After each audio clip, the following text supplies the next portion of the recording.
Christine, this wonderful Gauguin show that is on at the Tate Modern through the rest of this year, what sort of new message did you feel you were getting across in this particular show about Gauguin?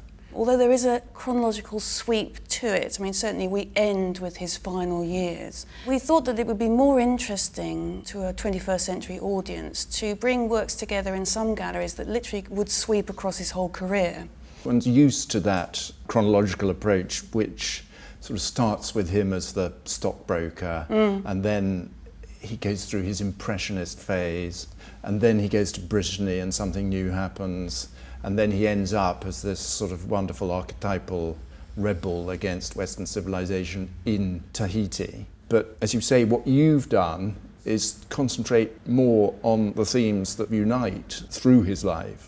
Our position is that Gauguin went out to Tahiti in 1891 as a fully fledged, mature artist who had already executed a number of masterpieces that are in the exhibition. I mean, manifesto works of art, like the Vision of the Sermon, like the Yellow Christ, all of which we have in our Sacred Themes galleries. He goes out to Tahiti and he engages with it. It transforms him, but nonetheless, he's already going out looking for what he needs to do to push his career forward. So that gallery, for example, has the religious subject matter that one would expect, the Christian themes, but it also has Tahitian sacred themes in order to underline this continual interest in world religion. The sort of myth about himself that he invented. I actually have come to the way of thinking that Gauguin was himself his greatest subject matter. And this isn't just clearly evident in the huge number of self-portraits that he did, but the fact that his face, his features will crop up in paintings that in some senses seem quite inappropriate. For example, he does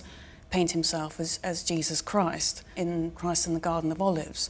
So he's not beyond actually presenting himself as different characters, very important, very powerful figures in his subject paintings as they would be strictly understood. I was particularly fascinated by that first room of self-portraits. I thought that was really revealing about the man. What sort of impression do you form of him as a man? I mean, would you want to sit next to him at dinner? I think if I did, I'd wonder all the time whether he was telling me the truth or not, because he is a self-mythologizer. He's very keen on projecting different images of himself.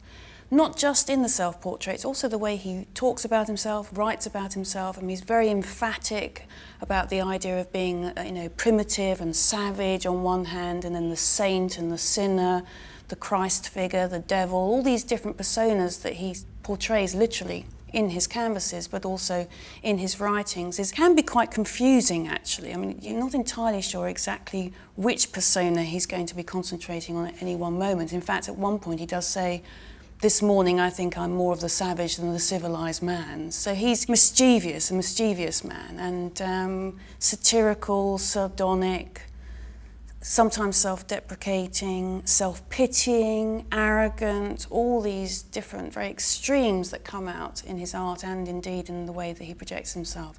So it's not just wonderful paintings in the exhibition. I mean, there is a tremendous range of objects, sculptures and that sort of thing.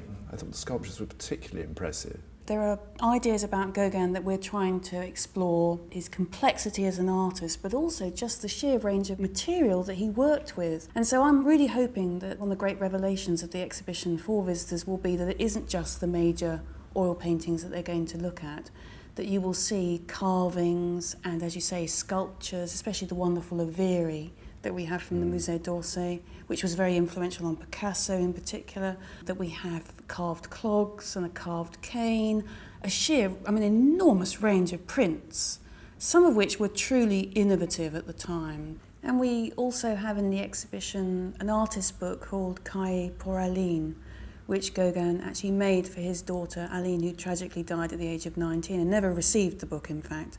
But it's it's like a scrapbook of drawings and press cuttings and thoughts and musings that Gauguin had had that he wanted his daughter to have. And it's a wonderful thing that very few people know anything about. I just wanted to ask you a little bit more about the inscriptions on his paintings because they're obviously significant. What do you think he was doing with those inscriptions? I think on the one hand it's a very powerful combination of word and image, which of course we're used to in art history, the idea of painting and poetry, or word and image being sort of sister arts, if you like. But I think writing in Tahitian, of course, is part of the myth of the artist traveller experiencing that which most people will never experience. But also, he liked the sound of Tahitian. He thought it was lyrical, musical. It brought a poetry to the painting. When people either thought of the words or spoke them out loud if they saw them written, that it would be suggestive of another land, an exotic other. So I think that's also tremendously powerful. But I think also with things like Te Mana has many ancestors, which we have in the exhibition, it is also very suggestive of a culture that is disappearing. So the inscriptions also suggest one of Gauguin's major themes, which is the idea of paradise lost. Which is part of his tragedy. Indeed, really, isn't indeed. it? I wonder how many moments Gauguin was actually a happy man, or whether or not happy men are great artists. I mean, that's something perhaps one could debate, but that very important decision that Gauguin made in 1882 to be a full-time artist, I think came at enormous cost to him and his family, and perhaps even his friends.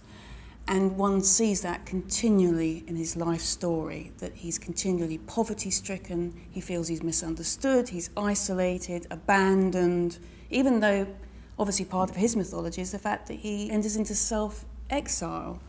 But that's one reason why he sees himself as a Christ figure, the abandoned artist figure.